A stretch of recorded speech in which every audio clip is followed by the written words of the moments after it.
Jen Wairimo Wacu arrived in France on the 22nd of August 2014. The journey started in March of 2014 when she landed an invitation for trials with various clubs in France. Agent mwenye nilikuwa na ilikuwa ni kumarket tu, si ati mimi pekee. So teams kadhaa zikanikubali, juu nilitrain na teams 4, sikumbuki majina hata. Her coach says the conversation actually started on social media. Et grâce aux réseaux comme Facebook. Actually, thanks to platforms like Facebook, I contacted a Kenyan who told me that their players are interested. Les joueuses étaient intéressées. Shamal sent the contract first because their coach believes in Kenyan players and had the opportunity to sign up Wacu. It is a club in the French second division. The club did not wait for Wacu to arrive in France but sent a contract on email. Kuona contract kwa email nilisikia poa cause imekuwa dream yangu.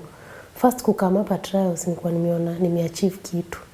Na nilikuwa nasema naweza taka nicheze professional inside ya Europe. So with that, Wacu arrived in Shamal together with teammates Braxides Kadambi. Venye sisi tunapenda volleyball. Sasa ile sekenya na kuanga naye nikicheza tu nyumbani ni same denye nilikuwa na nikichezea hii team. Najua pia ukiletwa professional inafaa uonyeshe wewe ni professional. Shamal is not a big city but has a lot of attractions. Together with her teammates, it is common to find Wacu on a walkabout town after training for a little bit of shopping and sightseeing as well. Arrival in Shamal opened a new challenge expected by players from Africa. Challenge is obvious, chakula, lugha, juu kucommunicate hapa lazima tu unaelewa kiasi na siku anashikanisha yani. So ilikuwa ngumu sana hata kuenda shop, kucommunicate na coach na players. Kama unataka kusema kitu huwezi sema, juu pia wao hawaelewi English most of them. Lucky enough, there are a couple of African players in the team from Cameroon, and the little English they speak is enough to help the Kenyan girls communicate. I try to speak English with the players Kenyan, but I privilege the French. I explicit my exercise in French, and the players traduit en français. Surprisingly, the team has only 15 players. It was worse on arrival as they were only 8 players. 3 players from Cameroon had not reported.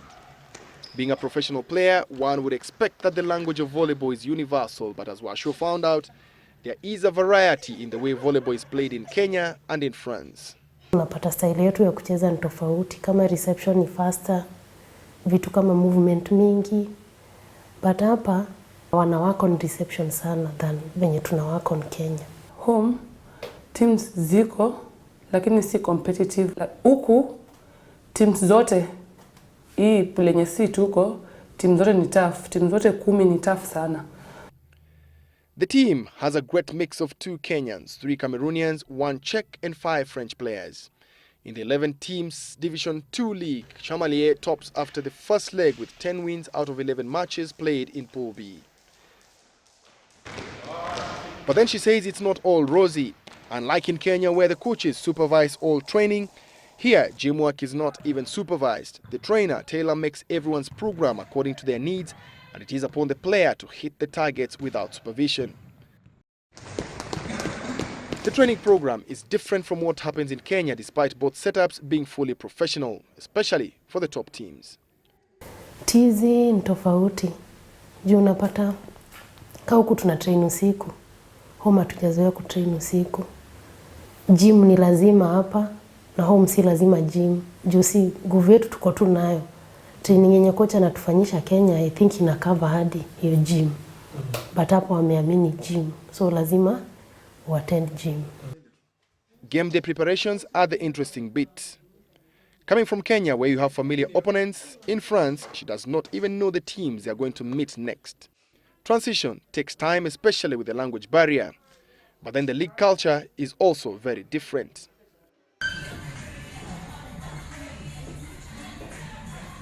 Playing pro volleyball is a plus for the country as it exposes the talents exported from Kenya. For the 2 Kenyan girls, the national team is what really exposed them to the outside world, and honoring a call-up to the national team is not negotiable. 2015, there is the All-African Games that every player would want to be part of. Kwa contract before atatukam, history ya national team tuliuliza. Na huu coach ana shida na national team. Juu pia wa Cameroon pia wao lazima wanaendanga na wanarudi. Wacu says she's looking at playing in France for 3 or 4 years, then finish her career at home at her mother club, Kenya Prisons. Prisons has allowed the two players to play pro volleyball this season. Wacu says it will be a consensus if Shamal or any other club for that matter will want their services longer. This, she says, is about their future. Pia saa zenye tunaendelea kimaisha ni better. Juu tukikaa tu pale Kenya, saa zingine tunakaa tu. Unamaliza volleyball, unaishi tu kaa mtu tu normal. Hauna ka kitu umesave. Women volleyball is big in Kenya, especially when the big clubs Kenya Prisons, Kenya Pipeline and the likes of KCB are playing. You will find a lot of media interest, both electronic and print. But in France, media attention is rare. Huku nasikia sana sana wanaamini rugby, football somehow, hivyo. But volleyball ni ngumu sana upate mtu wa media. Labda time yenye game muhimu tunacheza, alafu sponsor mwenyewe anakam. 2015 is a busy year for volleyball in Kenya, and the national team will need all the good players if it has to make a mark on the continent and globally. Michael Kinyi for Newsmakers.